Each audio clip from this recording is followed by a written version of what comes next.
हे भगवान, इतनी जल्दी बारिश! अभी तो बारिश की कोई संभावना नहीं थी। एक जंगल में कालू कौआ अपने परिवार के साथ रहता था।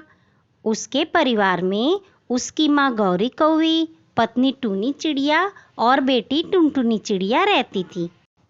कालू कौआ पेशे से मजदूर था।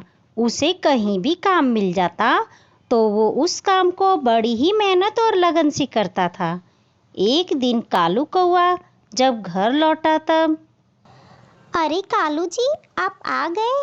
बैठिए, मैं आपके लिए पानी लेकर आती हूँ। कालू जी, थोड़ी देर आराम करने के बाद आप जरा घर का सामान लेते आइए। सारा राशन खत्म हो गया है और माँ जी की दवाइयाँ भी। ठीक है टूनी, आज मेरे पास इतने ही पैसे हैं। इतने में ही थोड़ा थोड़ा राशन लेता आऊँगा। क्यों कालू जी, क्या आपको आज पैसे नहीं मिले? आज मालिक ने किसी को भी मजदूरी नहीं दी। उन्होंने कहा है वो सबको कल डबल मजदूरी देंगे।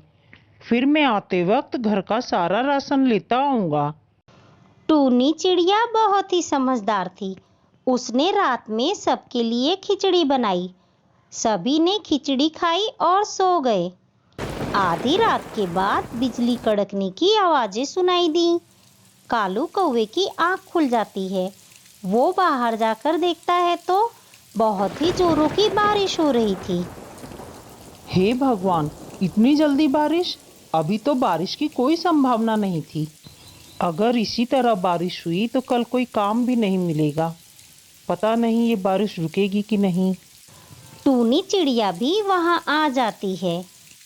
आप चिंता मत करिए, सुबह होने तक बारिश रुक जाएगी। आप आराम करिए। दोनों जाकर सो जाते हैं। सुबह होने पर भी बारिश नहीं रुकती। ये बारिश तो रुकने का नाम ही नहीं ले रही। अगर आज बारिश नहीं रुकी तो मेरी कल की दिहाड़ी भी नहीं मिलेगी। तभी उसकी माँ गौरी कौवी की तबीयत खराब होने लगती है। कालू बेटा, मेरी तबीयत कुछ ठीक नहीं लग रही। मेरी सांस बहुत फूल रही है। तुम चिंता मत करो माँ, मैं तुम्हें अभी दवाई देता हूँ।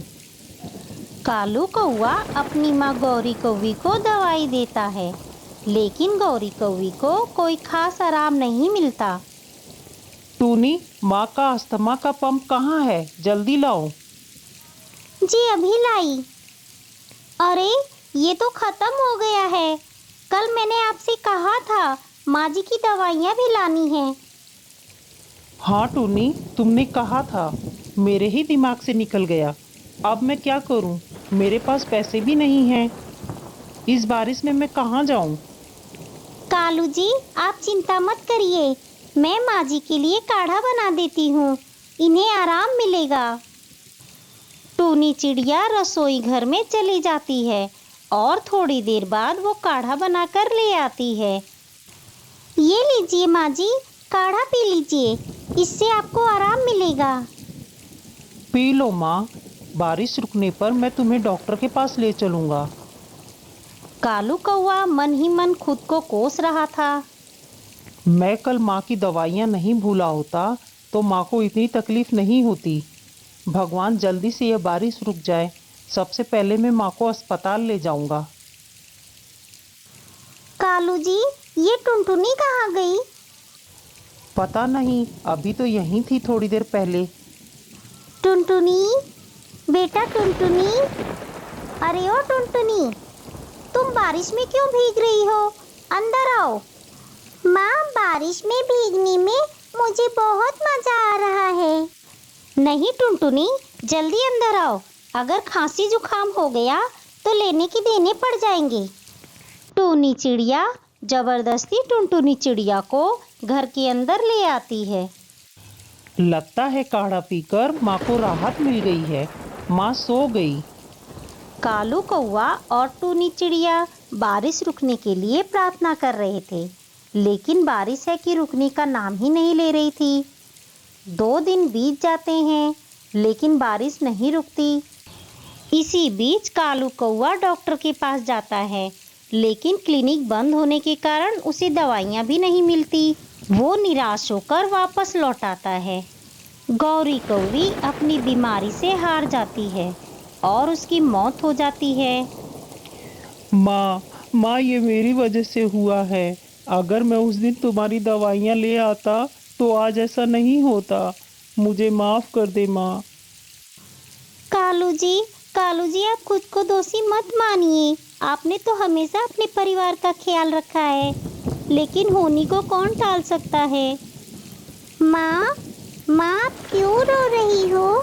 पापा क्यों रो रहे हैं? दादी को क्या हुआ है?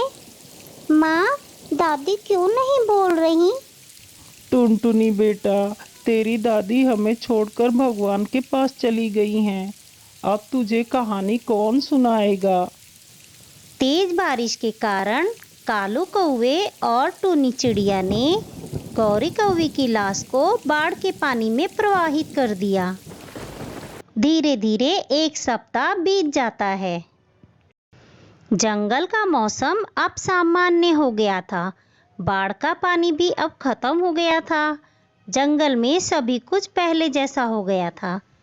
कालू कौवा भी हमेशा की तरह काम पर जाने लगा, लेकिन जब भी वो घर लौटता उसे अपनी माँ की खाली जगह बहुत खलती थी। वो खुद को अपनी माँ की मौत का जिम्मेदार मानता था।